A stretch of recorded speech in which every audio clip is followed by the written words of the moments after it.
Good afternoon. I'm Mary Lou Leary, and I'm with the Office of Justice Programs at the United States Department of Justice.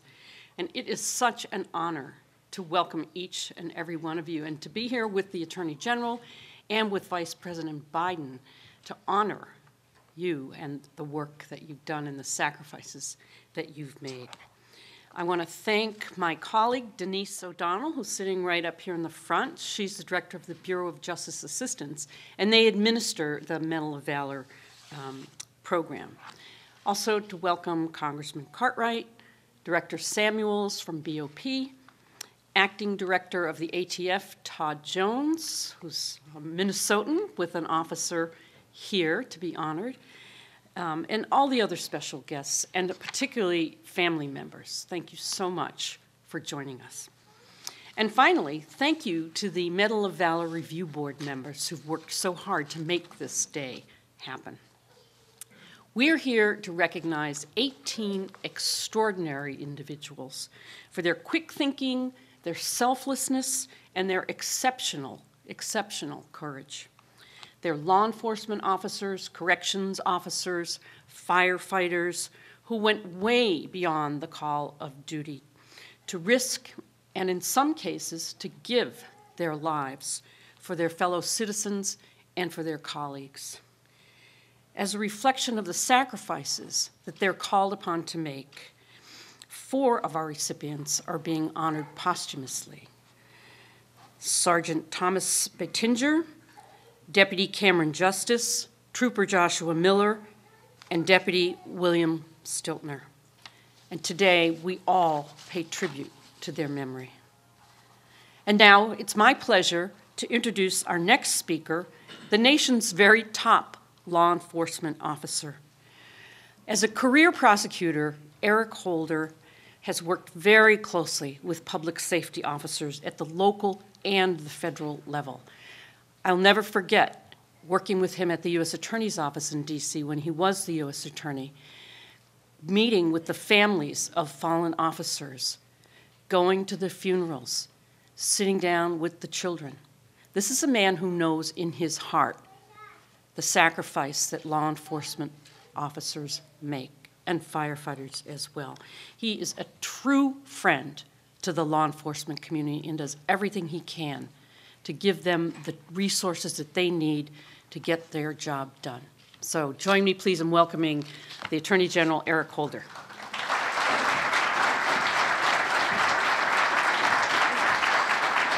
Thanks, Mary Lou.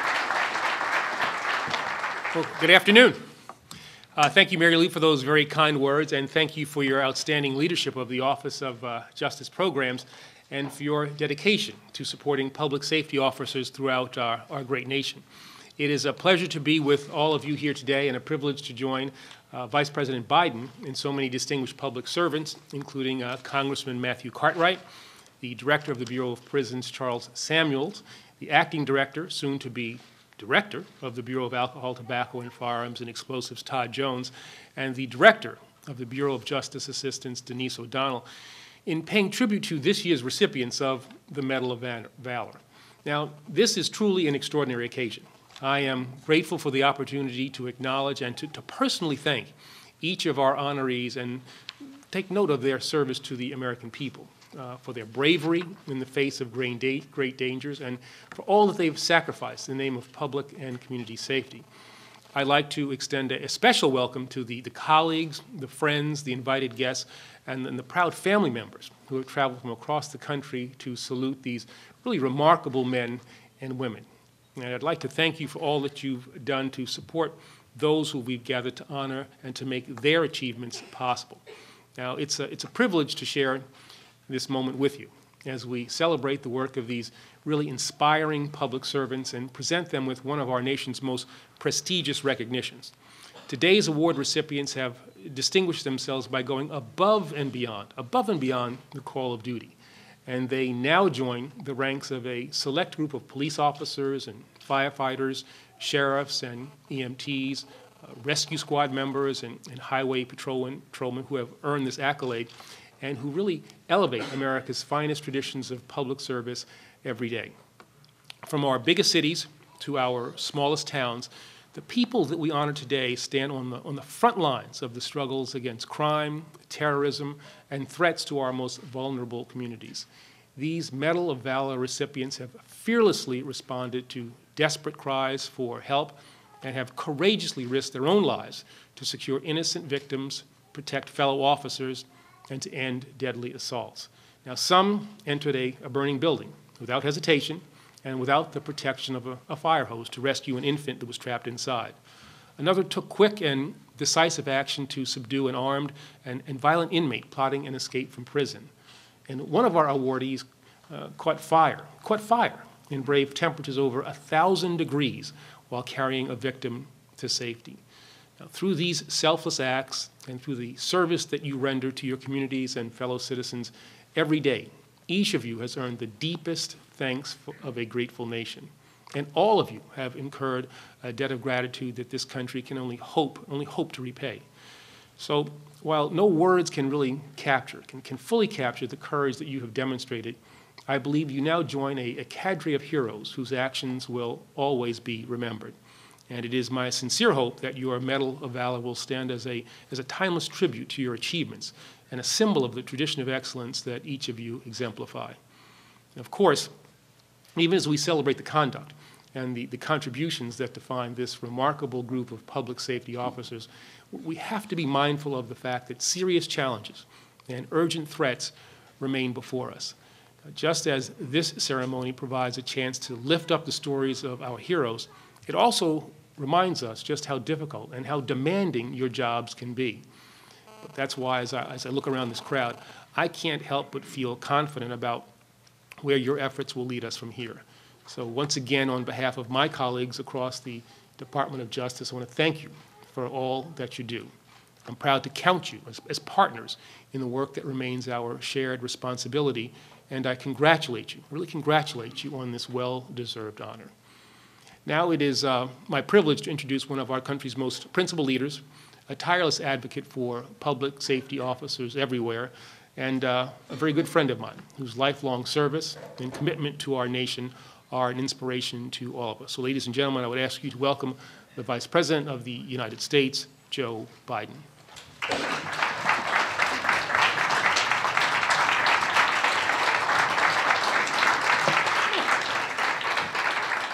And the Vice President is on his way. So now this is Eric, Phil, please have a seat.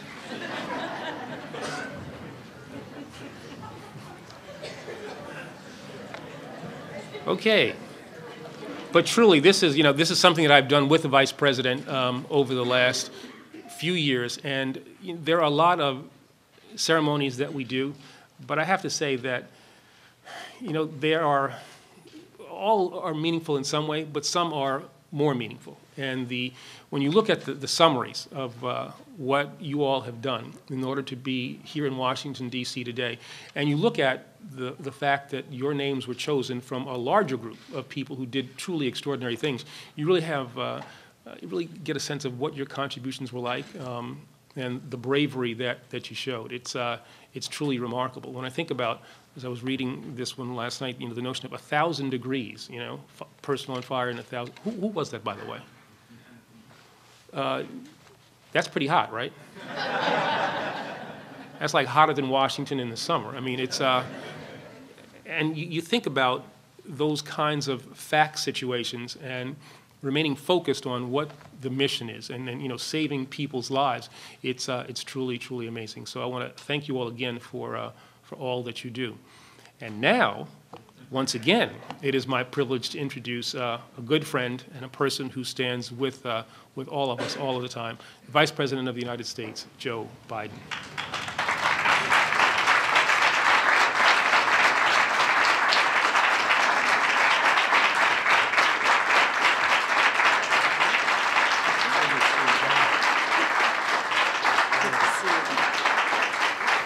Hello, folks. Thank you. Thank you, General. I appreciate the introduction, and I want to begin by thanking everyone present here, and particularly I understand that both Paige Badinger and Angela Miller are here. And I want you to know my heart goes out to you. We unfortunately have a shared experience. I've lost a spouse and lost a daughter, and I know this is an incredibly bittersweet moment for you because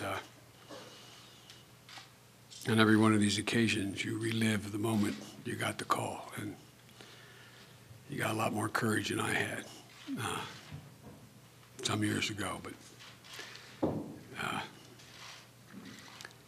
one of the things you'll find is that the talk about firefighters and police officers being a family, it's real. It's real. You will have every firefighter and every police officer in your community looking out for you and your kids the rest of your life. And that's something special about firefighters and cops. And I mean that sincerely. Duty, honor, courage. These are the common denominators shared by 18 police officers and firefighters being honored today posthumously. You all share, and you're all crazy, God love you. You all share a selflessness that's not easily explained. A commitment to your fellow man that's rare. A bravery that inspires, literally inspires almost everyone who hears about it. There's an element of these qualities in every man or woman who pins on a shield, whether it's as a firefighter or as a cop. Because being a police officer or a firefighter is not what you do, it's who you are. It's who you are. They asked my wife, they said, well, she's a teacher, she's a professor. And spontaneously the response was, teacher is not what I do. A teacher is who I am. Well, that's in spades for all of you. But there are those among you, and you're sitting with us today, and in our thoughts today, who are exceptional within the exceptional.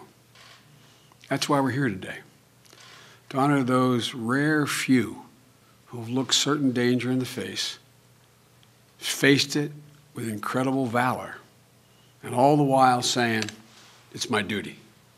Ring it in your head. You know, there's a poem that could be describing each one of you who are here today, and it goes like this. It says, a person who knows the divine peace of selfless service and a job well done in the name of all men. A person who doesn't preach the brotherhood of mankind, they live it, is a firefighter or a cop. You know, you could face danger every single day, and yet you do it just to keep the rest of us safe. The neighborhood I grew up in, an awful lot of guys became cops or firefighters. In my neighborhood, you became a cop, firefighter, or you learned a trade, or you became a priest. I wouldn't qualify for any of them. But I'm serious. There's something about y'all. You can smell it when you're 10, you're 12, you're 15. And God, we're lucky for it, man. I marvel at what makes them tick. I marvel at what makes them tick. And like all Americans, I truly honor those who have laid down their lives like your husbands did for their fellow citizens. What is it that drives someone like Sergeant Tom Badinger to approach a dark attic with full knowledge that there's a fugitive waiting up there with a weapon? What is it? What is it that pushes a man like Trooper Joshua Miller to think that the safety of a kidnapped 9-year-old child is more important than his own physical safety? To engage the kidnapper even after he'd been wounded, instead of trying to find cover or get treatments for his wounds. What is it? What is it that causes men like Deputy William Stitler and Cameron Justice to answer the call, even when they're at home and off duty, What pushes men like that to run in a hail of bullets, give their lives to their fellow deputies out of the line of fire? It's hard to define these qualities. I've done many of these over my career. My association with firefighters and police has been as long as I can remember. It's been the essence of my public life. And there's many of these things that I do. I still grapple with what makes you do what you do. And just thankful that you do. You can't explain it, but you know it when you see it. I see it in the shield over someone's heart. I see it in the men and women who are sitting here before us today. You're all a different breed. Thank God for you. You're from different backgrounds, but you're the glue that literally binds communities together at times of stress. You're that face that shows up for a woman on the second floor of a burning building just when she thinks it's all over for her. You're the amazing thing about all of you is that the very things you do when you're on duty to save people's lives, you do when you're off duty. There's no separation. I've never met a cop I grew up with. I've never met a firefighter that I've known, and I know many, who make any distinction between whether they're on their 8-hour duty or overtime, in uniform, out of uniform, with their shield or not with their shield. Have you ever seen any law enforcement officer or firefighter, when something they could do about a crisis that they see at hand, they didn't attempt to do it? In my experience, you're not there for the community only when it comes to your sworn duty. You're also the first ones who show up to volunteer to line the Little League field. You're also the ones who shovel the driveway of your next-door neighbor who's elderly and can't get it done. You're also the people who do the fundraiser for the neighbor who has cancer but doesn't have insurance. You're the very spine of our communities. And for those of you who are family members and parents of some of these guys, you did one hell of a job. Again, it's not the uniform, it's the heart that beats inside that uniform. And I also want to say something to your families. It takes a special kind of man or woman to kiss her husband or her wife goodbye, or son or daughter in the morning as they strap on a sidearm or head off to the fire hall, knowing the uncertainty that faces you. The vast majority are never injured, but every single one of you knows that you have no idea what's going to happen that day as they walk out that door. There's a famous phrase by the poet John Milton. He said, "They also serve who only stand and wait." They also serve who only stand and wait. So it's not just you guys we owe. It's your spouses.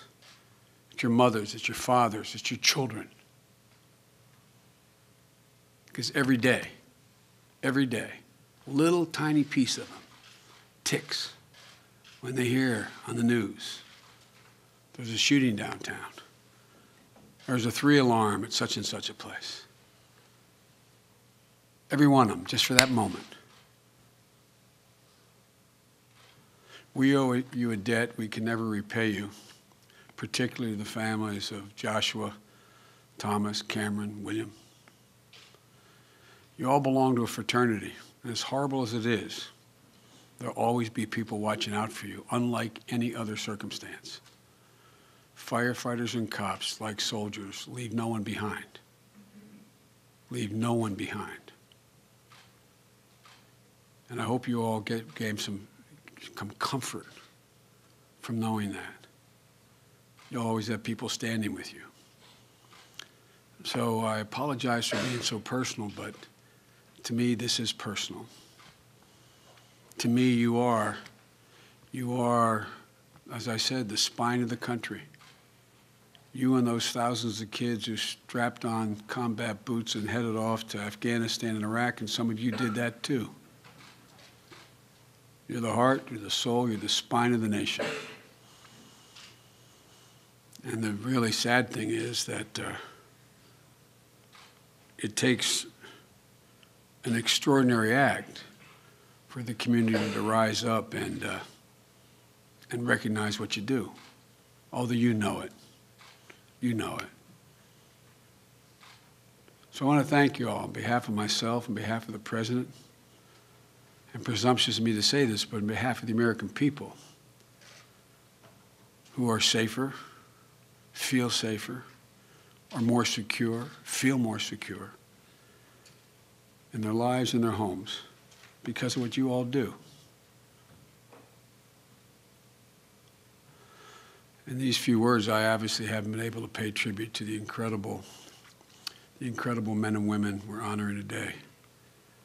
So now we'd like to do something that, again, is just an attempt to show you how much we appreciate, how much we recognize, how much we need men and women like you to keep this the civil society. So I'd like to introduce Deputy Attorney General to read the citations. Again, from the bottom of my heart, thank you. And on behalf of the President, thank you, thank you, thank you.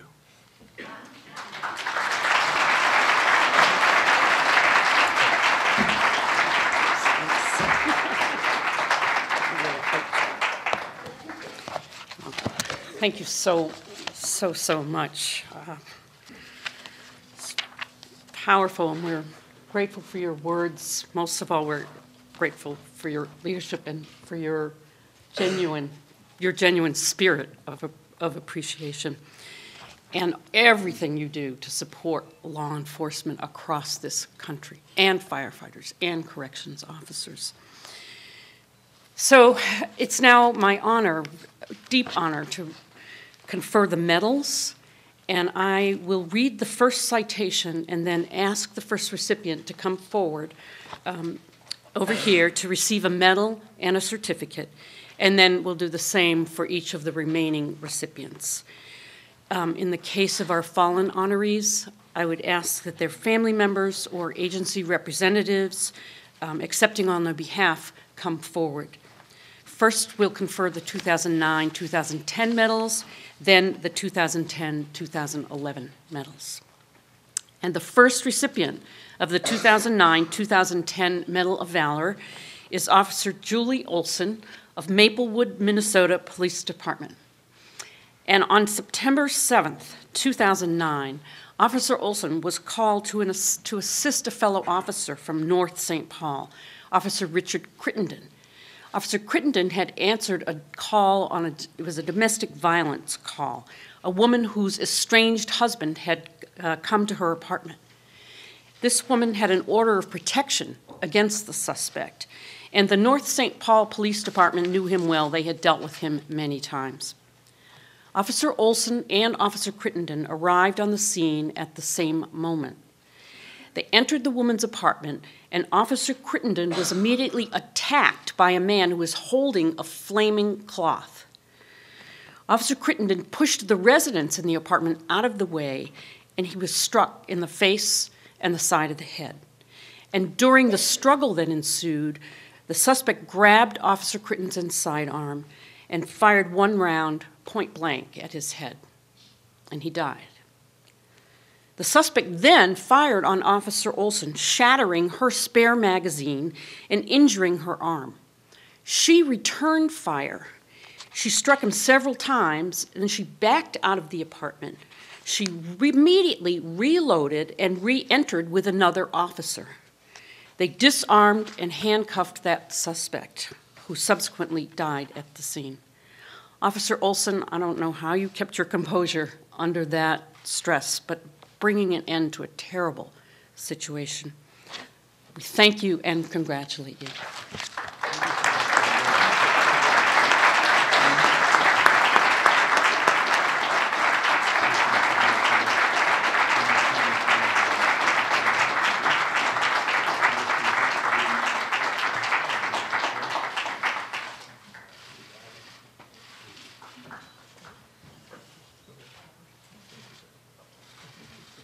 Are we in the right spot for you? You want us on this side? Okay. That's the Attorney General side.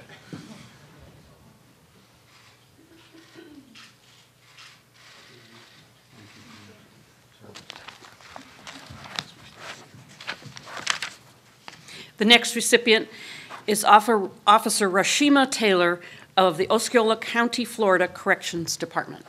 And on June 22nd, 2009, Officer Taylor was assigned to the medical unit at the county jail. She was confronted there by a high-risk inmate who had taken another officer hostage. The inmate was a gang member. He had a long history of violent felony charges, and he was serving 3 consecutive life sentences with no possibility of parole. He placed a fully loaded 9mm semi-automatic handgun to Officer Taylor's head, and a struggle broke out. Although the inmate was much larger than Officer Taylor, the officer knocked him to the floor, dislodged the gun, pinned him to the ground, and with one arm around him in a headlock, radioed for assistance with her other hand. Incredibly quick thinking in the face of such imminent danger. And it saved not only her own life, but potentially the lives of many others. We are amazed and so proud to honor you with this medal.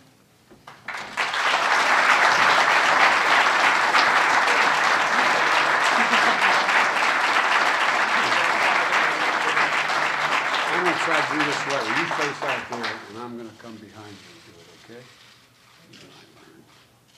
Thank you. God love you. Congratulations.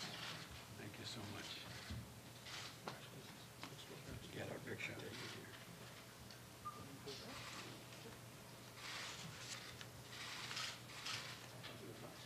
Congratulations. Thank you.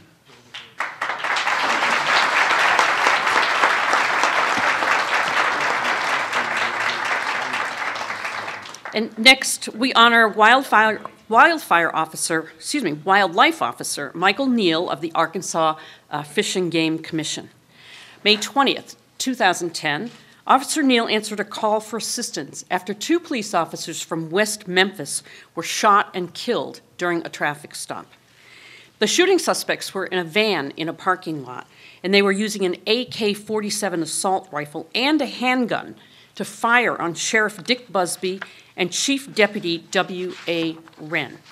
When Officer Neal arrived, he used his truck to ram the suspect's van, preventing their escape, and he diverted the suspect's attention away from the sheriff and the deputy. The suspects opened fire on Officer Neal's truck and fired several rounds through the windshield. Officer Neal miraculously avoided being hit, and he opened fire. He disabled the driver and possibly the passenger before putting his truck in reverse and backing out of the line of fire so that other officers could continue the firefight. Both suspects were pronounced dead at the scene. By putting himself in harm's way like that, Officer Neal undoubtedly saved the lives of Sheriff Busby and Deputy Wren, both of whom were injured. Officer Neal, congratulations. Thank you.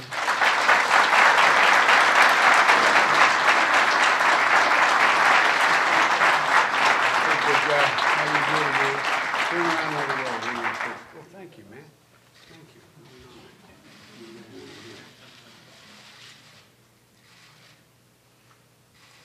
Thank you. Congratulations and thank you. Here we go. Thank you. Appreciate it.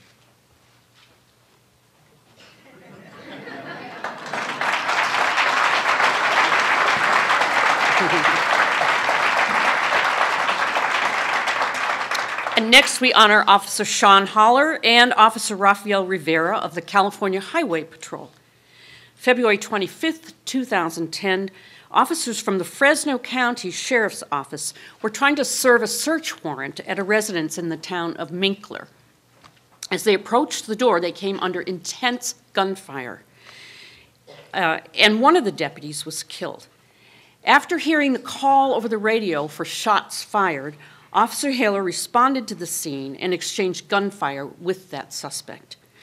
His fellow officer, Rivera, arrived then and took cover behind Officer Haler's patrol vehicle, and both of them engaged in a gunfight until ceasefire command was given. During a second exchange, another officer was hit. Officer Rivera moved to rescue that fallen officer while still under fire. Meanwhile, Officer Haler broke cover, moved into position to engage the suspect, providing cover for Officer Rivera.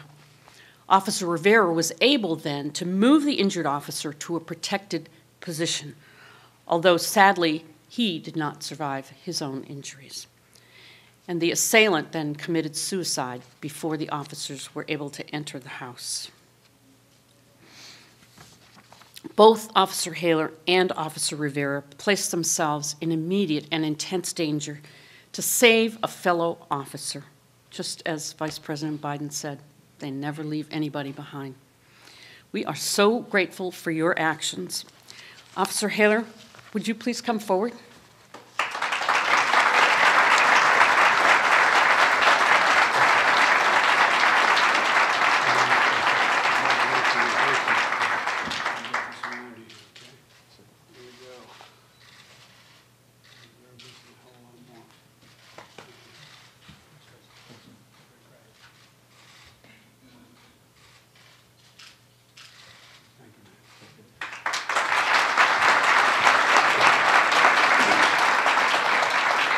And now, Officer Rivera, please.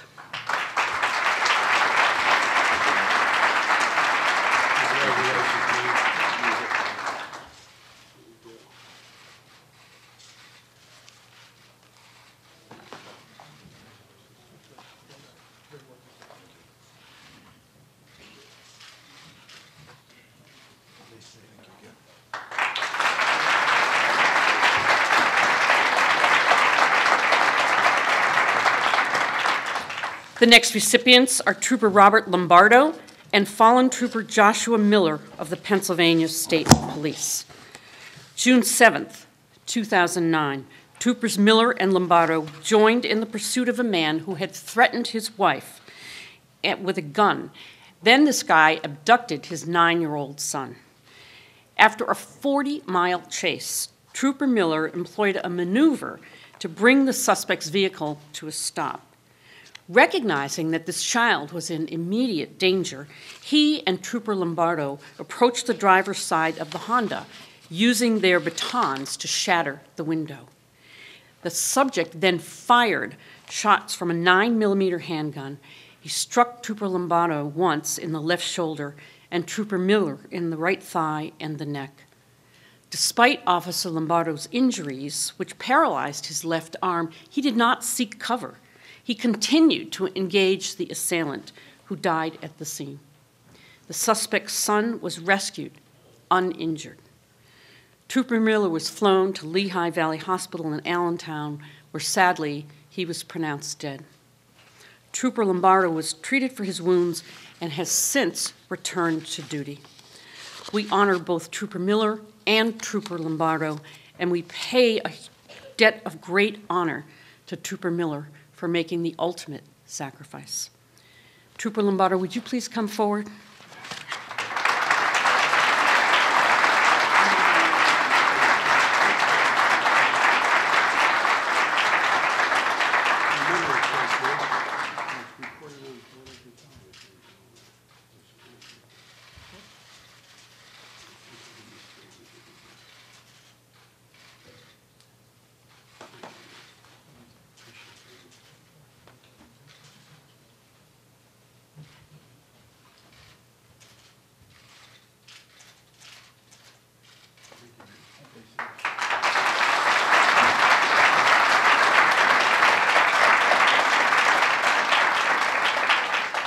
Accepting for Trooper Miller is his wife, Angela Miller, one of those brave family members that the Vice President spoke about. Ms. Miller, would you come forward?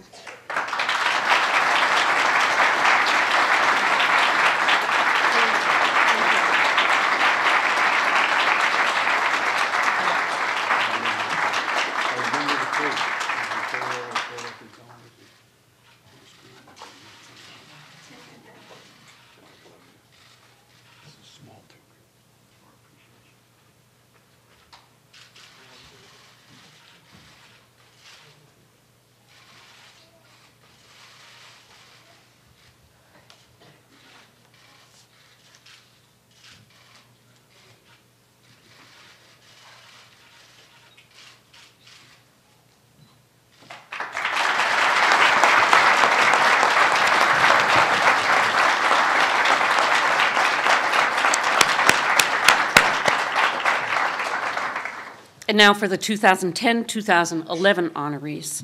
The first of those is firefighter Peter DeMontro of the New York City Fire Department. August 30th, 2010, firefighter DeMontro and his unit responded to a fire in a 4-story brown house. When they arrived, they found the front door and the stairway completely blocked by flames. So instead of waiting for a hose line, firefighter DeMontro climbed an aerial ladder to the 3rd floor window, where he found a man who told him that his friend was trapped inside. He went in and he found this man deep inside the building. As he helped him through the apartment, the entire 3rd floor suddenly just exploded and set both of them aflame. Although he himself was engulfed in flames, this firefighter stuck by the victim and guided him onto the ladder and to safety. Both men were very badly burned. Tests showed later that they were subjected to temperatures of over 1,000 degrees.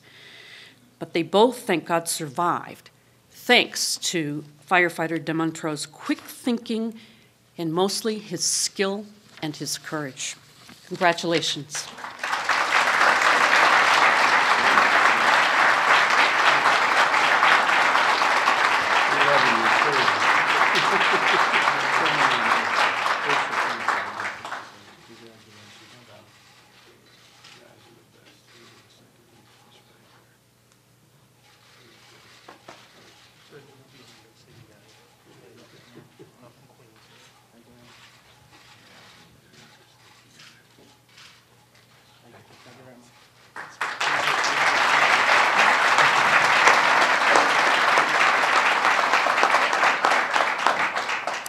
Now we honor another firefighter, 2 firefighters, firefighter Hope Scott and Battalion Chief William Reynolds of the Virginia Beach, Virginia Fire Department. On October 12, 2010, firefighter Scott, then Captain Reynolds, and their engine company responded to a fire in Virginia Beach. When they arrived, there were 2 family members who were on the roof of the porch, and they were trying to find a way to reach a baby and a 73-year-old woman who was the baby's great-grandmother. They were trapped inside, but the heavy smoke and the high heat prevented them from entering. Knowing that time was absolutely of the essence, Captain Reynolds and firefighter Scott entered a 2nd-floor window without a hose. That's a very risky maneuver. The heat was so intense that it rendered the thermal imaging camera ineffective. So they were forced to just crawl blindly through the debris. Firefighter Scott heard a faint cry, and he followed the sound, she followed the sound, sweeping the floor with her arms. She found that baby and handed it to Captain Reynolds.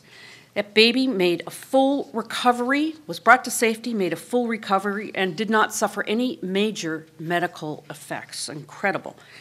Sadly, the baby's great-grandmother later died of her injuries. But by undergoing one of the riskiest maneuvers in firefighting, Captain Reynolds and firefighter Scott demonstrated exceptional bravery and self-sacrifice. Congratulations. I can't imagine how you did that. Thank you.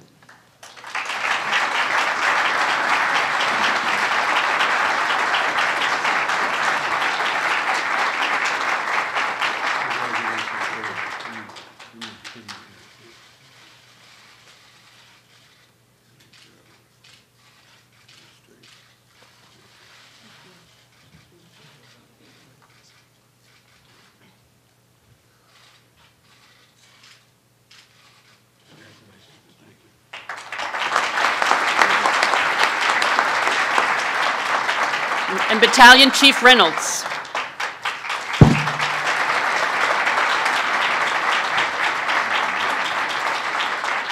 Congratulations, man. Thank you.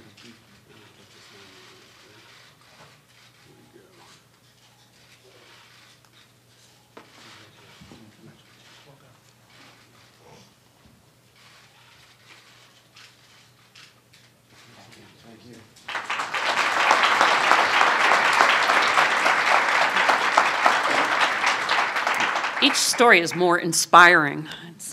The next honoree is Deputy Sheriff Krista McDonald of the Kitsap County, Washington Sheriff's Office. And on January 23, 2011, Deputy McDonald responded as a backup to two of her colleagues. There was a report of an armed man with a missing 13-year-old girl. They found the suspect with that girl, outside the store and asked him to identify himself. He refused and tried to run. Deputy McDonald's colleagues gave chase, and both were shot. Deputy McDonald then moved toward her downed colleague, even though they were still being fired upon. As the suspect continued firing, she advanced on him without any cover, returned fire, and struck him in the leg. This girl, who was witnessing all of this, ran to the suspect's side. The suspect shot and killed that young girl before he turned the gun on himself. In protecting her fellow officers and doing everything she could to help that girl, Deputy McDonald exhibited extraordinary courage under fire. Thank you.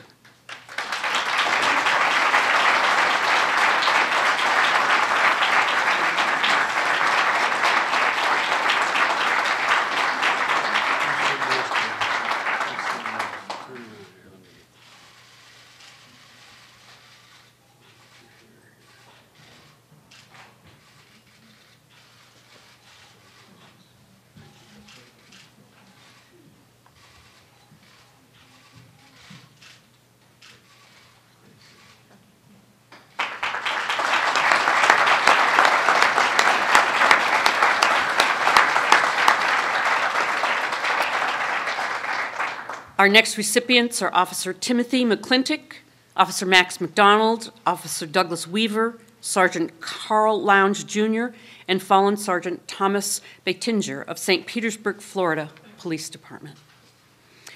January 24th, 2011, a federal fugitive task force tracked a violent suspect to his house. Two members of the task force found this suspect in the attic. As they attempted to make an arrest, he pulled out his gun and shot both of them. One of the officers fell through the attic to the floor below.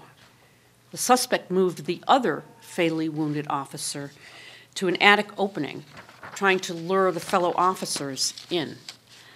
Officer McClintock, already on the scene, crawled to the downed officer on the floor. Even though he was under fire from above, he administered aid, pulled him back. Meanwhile, a rapid response team composed of Sergeant Batinger, Sergeant Lounge, and Officers McDonald and Weaver entered the house to rescue those besieged officers. Sergeant Batinger, a rapid response instructor, led the entry with a ballistic shield. With Sergeant Lounge providing cover, Sergeant Batinger moved under the attic, and that suspect let loose a barrage of gunfire, killing Sergeant Batinger. All of the officers who were engaged in that rescue attempt came under continuous fire. The incident did not end until that fugitive was shot and killed.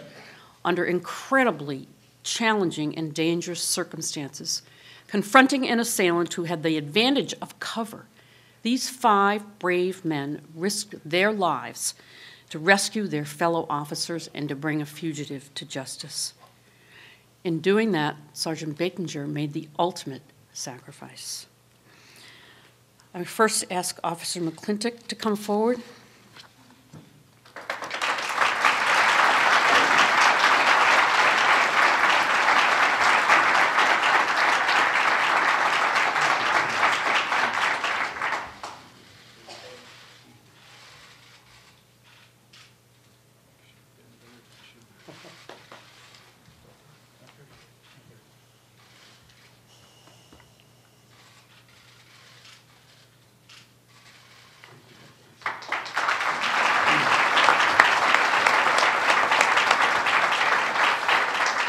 Officer McDonald.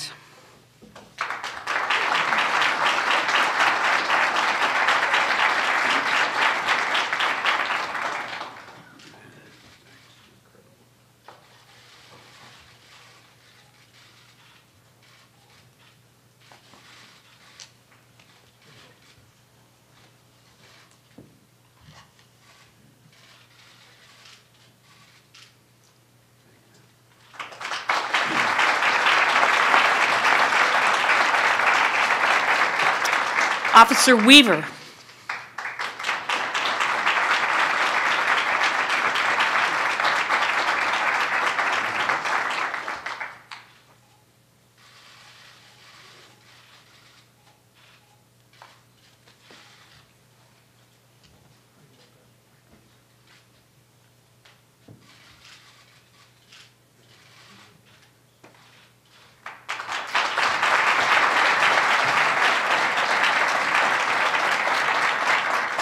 Sergeant Lounge.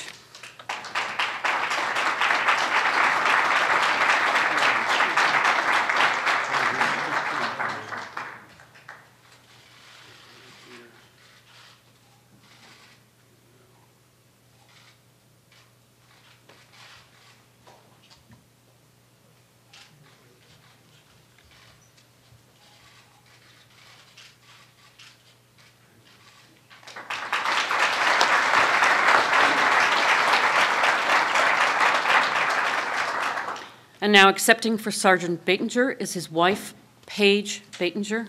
Would you come forward, please?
The final recipients of the 2010-2011 Medal of Valor are fallen Deputy Cameron Justice and fallen Deputy William Stiltner of the Buchanan County, Virginia Sheriff's Office. On March 13th, 2011, Deputy Stiltner was at home when he heard two fellow officers were shot while responding to a larceny call at a local salvage yard. He, of course, headed to the scene to find a sniper shooting from the woods up above. Under fire, he and a second deputy tried to move the wounded officers to safety. While attempting the rescue, Deputy Stiltner was shot and fatally wounded. Deputy Justice, who was also off duty, arrived to find the officers trapped by a gunman on the ground below. Armed with his M16 rifle, he spotted the sniper in the trees. As Deputy Justice pulled the trigger, the sniper fired, inflicting a mortal wound on Deputy Justice. The sniper was finally shot and killed by other deputies. Deputy Stiltner and Deputy Justice gave their lives for their fellow officers and for their community. Brings new meaning to the word, "I got your back." Accepting their medals is their colleague, Ms. Sharon Thornsbury. Ms. Thornsbury.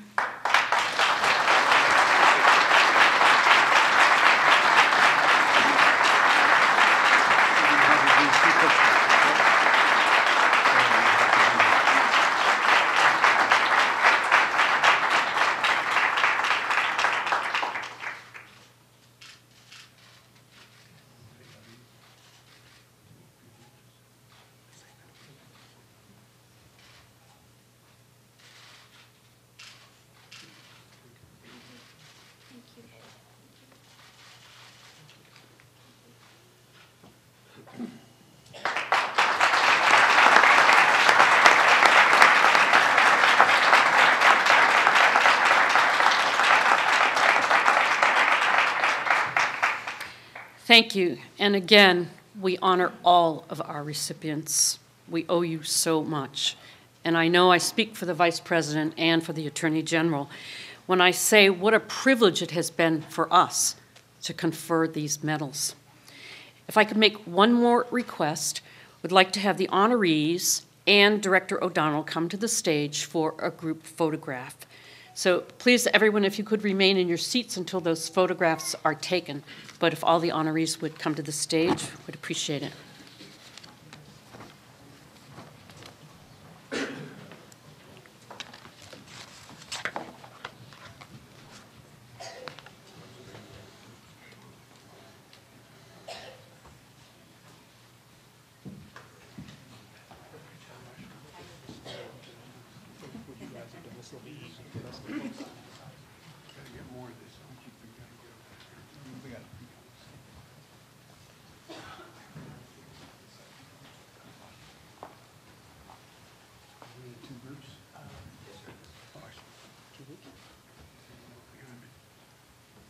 Denise, we don't want to get behind the podium. Okay, come on. You get right in front of me. Come on. Get right in here. Come on.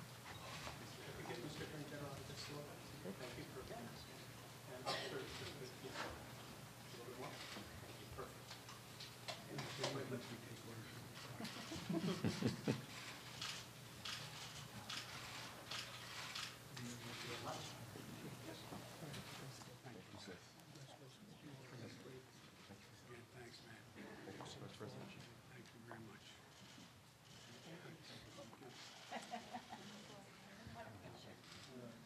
Sorry to meet you.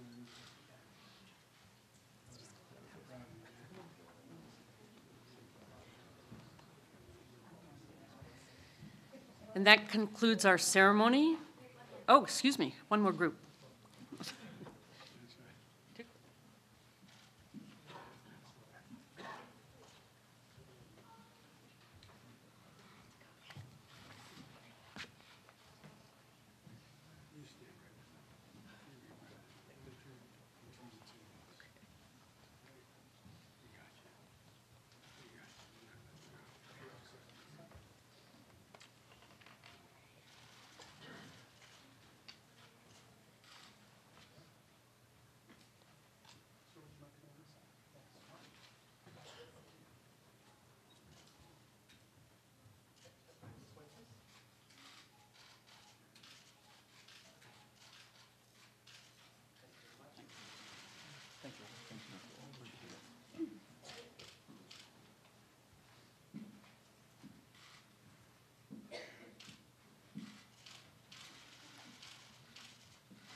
Thank you to everybody.